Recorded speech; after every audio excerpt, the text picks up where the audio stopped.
Assalamualaikum, halo teman-teman. Perkenalkan, saya Dista Suryana Putri dengan NIM 24314181, program studi Pendidikan Guru Madrasah Ibtidaiyah UIN Raden Mas Said Surakarta. Saya di sini akan membahas tentang konsep dasar geografi dan penduduk dengan materi perubahan iklim dan dampaknya. Sekarang ini kalian semua mulai merasakan perubahan cuaca yang tidak menentu, bukan? Siang bisa menjadi panas menyengat, tapi malam hujan deras tiba-tiba datang. Itu bukan sekedar cuaca biasa, itu tanda-tanda perubahan iklim yang nyata.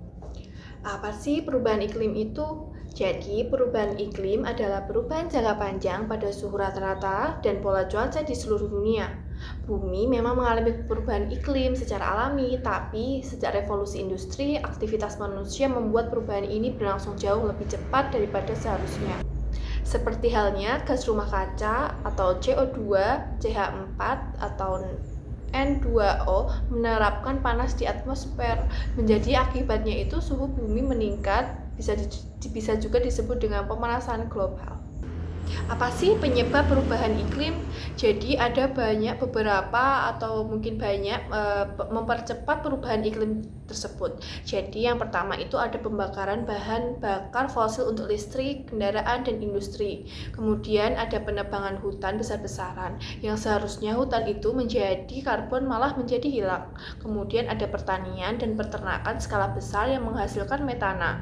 Kemudian ada juga penggunaan energi yang boros dan limbah yang berlebihan. Dan dari penyebab itu menjadi perubahan iklim yang menimbulkan berbagai dampak besar bagi kehidupan manusia dan alam di seluruh dunia. Seperti halnya meningkatnya suhu global yang menyebabkan gelombang panas ekstrim, es di kutub mencair, dan permukaan laut naik, mengancam negara-negara kepulauan. Mungkin tadi beberapa dampak dari seluruh dunia, sedangkan di Indonesia dampaknya sudah sangat terasa, seperti banjir di kota besar seperti Jakarta, Semarang makin sering terjadi. Kemudian ada juga kekeringan panjang melanda wilayah timur Indonesia. Kemudian nelayan sulit melaut karena perubahan pola angin dan gelombang laut. Kemudian ada dampak sosial dan ekonomi. Jadi perubahan iklim juga berdampak pada kehidupan sosial dan ekonomi. Banyak masyarakat kehilangan mata pencarian, harga pangan meningkat, dan konflik sosial bisa terjadi karena perebutan sumber daya air dan lahan yang menurun. Jadi apa sih yang bisa kita lakukan?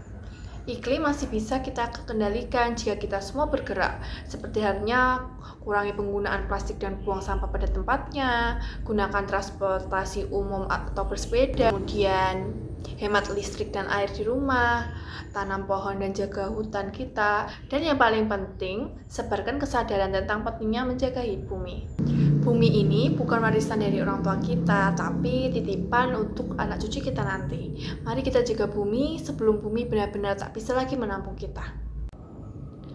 Sekian dari materi dari saya. Mohon maaf apabila ada banyak salah kata. Sekian, wassalamualaikum warahmatullahi wabarakatuh.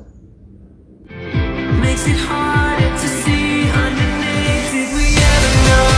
Did we ever know? Did we ever